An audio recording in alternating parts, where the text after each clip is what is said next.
Hi friends, ഞാനിന്ന് ചെയ്യാൻ പോകുന്നത് ബീട്രൂട്ട് കൊണ്ടൊരു സ്വീറ്റാണ്. ബീട്രൂട്ട് ലഡ്ഡുവാണ് ചെയ്യാൻ പോകുന്നത്.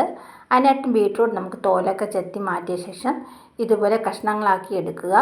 അതിനുശേഷം നമുക്ക് ബീട്രൂട്ട് എല്ലാവരും മിക്സിയുടെ ജാറിലോട്ട് ഇട്ട് കൊടുത്ത് നന്നായിട്ടൊന്ന് അടിച്ച് അതിൻ്റെ ജ്യൂസൊക്കെ ഒന്ന് പിഴിഞ്ഞെടുക്കണം. ഇപ്പോൾ ബീട്രൂട്ട് ജ്യൂസൊക്കെ റെഡി ആയിട്ടുണ്ട്. 100 ഗ്രാം പൊട്ടിക്കടലയും 6-7 ഏലക്കായ എടുത്തിട്ടുണ്ട്. അത് മിക്സിയിലിട്ടൊന്ന് നമുക്ക് നന്നായിട്ടൊന്ന് പൊടിച്ചെടുക്കണം. പൊടിച്ച പൊടിയൊക്കെ നമുക്കിനി ഒരു പാത്രത്തിലോട്ട് മാറ്റിയിടാം. അതേ അളവിൽ തന്നെ അരിമാവാണ് ഞാൻ ചേർത്ത് കൊടുക്കുന്നത്, അതുകൂടി ഇട്ട് കൊടുക്കാം. അതേ അളവിൽ തന്നെ നമുക്കിനി വറുത്ത റവ കൂടി ചേർത്ത് കൊടുക്കാം. 3 മാവും കൂടെ നമുക്ക് നന്നായിട്ടൊന്ന് മിക്സ് ചെയ്ത് വെക്കാം.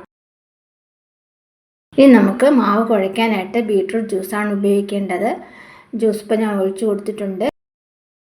നല്ലതുപോലെ ഇളക്കി മാവെല്ലാം നമുക്ക് കുഴച്ചെടുക്കാം. ഇപ്പോൾ മാവെല്ലാം ഞാൻ കുഴച്ചെടുത്ത് മാറ്റി വെച്ചിട്ടുണ്ട്. ഇനി നമുക്കൊരു പാൻ ചൂടാക്കാൻ വയ്ക്കാം. ചൂടായാൽ ഉടൻ തന്നെ നമ്മൾ തയ്യാറാക്കി വെച്ചിരിക്കുന്ന മാവിൽ നിന്നും പകുതി എടുത്ത് അട തയ്യാറാക്കുന്നത് പോലെ ഒന്ന് പരത്തി കൊടുക്കാം. അതിനുശേഷം ഒന്ന് മൂടി വേവിക്കണം.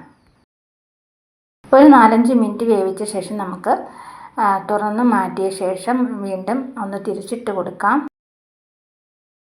അങ്ങനെ ഇപ്പോൾ ഞാൻ 2 എണ്ണമാണ് ചെയ്തെടുത്തിട്ടുള്ളത്. ഇത് നമുക്ക് കഷ്ണങ്ങളാക്കിയ ശേഷം കൈകൊണ്ട് തന്നെ ഒന്ന് പൊടിച്ചെടുക്കണം. കൈകൊണ്ട് പൊടിക്കാൻ പറ്റിയില്ലെങ്കിൽ നമുക്ക് മിക്സിയുടെ ജാറിലിട്ടൊന്ന് പൊടിച്ചെടുക്കാവുന്നതാണ്. ഇപ്പോൾ ഞാനെല്ലാം പൊടിച്ചെടുത്തിട്ടുണ്ട്. നമുക്ക് മറ്റൊരു ചീനിച്ചട്ടിയിൽ കുറച്ച് നെയ്യ് ഒഴിച്ച ശേഷം കാഷ്യൂ നട്ട്സൊക്കെ ഒന്ന് വറുത്തെടുക്കണം. കൂടെ തന്നെ ഡ്രൈ ഗ്രേപ്സും ഞാൻ വറുത്തെടുക്കുന്നുണ്ട്. ഇനി മറ്റൊരു പാത്രത്തിൽ ഞാനിപ്പം ഒരു 1/2 കപ്പ് പഞ്ചസാര ഇട്ട് കൊടുക്കുന്നുണ്ട്.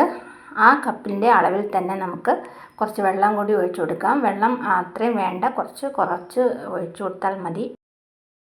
പഞ്ചസാര വെള്ളം നമ്മുടെ കയ്യിൽ ഒട്ടിപ്പിടിക്കുന്ന പരുവമാവുന്നത് വരെ ഒന്ന് ഇളക്കി കൊടുക്കുക. ഇപ്പോൾ കറക്റ്റ് പരുവത്തിന് വന്നിട്ടുണ്ട്. നമുക്കിനി നമ്മൾ തയ്യാറാക്കി വെച്ചിരിക്കുന്ന പൊടി ചേർത്ത് കൊടുക്കാം. ചെറുതീയിലിട്ട് വേണം നമുക്കിത് തയ്യാറാക്കിയെടുക്കാൻ. ഇനി നമുക്ക് ചേർത്ത് കൊടുക്കേണ്ടത് നമ്മൾ വറുത്ത് വെച്ചിരിക്കുന്ന കാഷ്യൂ നട്ട്സും ഡ്രൈ ഗ്രേപ്സുമാണ്. ആ നെയ്യോട് കൂടി തന്നെ ഒഴിച്ചു കൊടുക്കണം.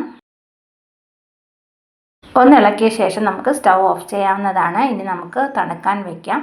ചെറു ചൂടിൽ തന്നെ നമുക്ക് ലഡ്ഡു തയ്യാറാക്കി എടുക്കാവുന്നതാണ്.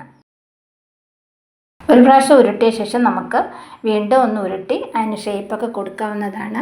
ഇപ്പോൾ നമ്മുടെ ബീട്രൂട്ട് ലഡ്ഡു ഒക്കെ റെഡി ആയിട്ടുണ്ട്. വളരെ ടേസ്റ്റി ആയിട്ടുള്ളൊരു റെസിപ്പിയാണിത്. ഇഷ്ടമായാൽ എല്ലാവരും ഒന്ന് ട്രൈ ചെയ്ത് നോക്കുക. വീഡിയോ ഇഷ്ടമായ ലൈക്ക്, ഷെയർ ആൻഡ് സബ്സ്ക്രൈബ് ചെയ്യുക. അതുപോലെ നിങ്ങളുടെ കമൻസും എന്നെ അറിയിക്കുക.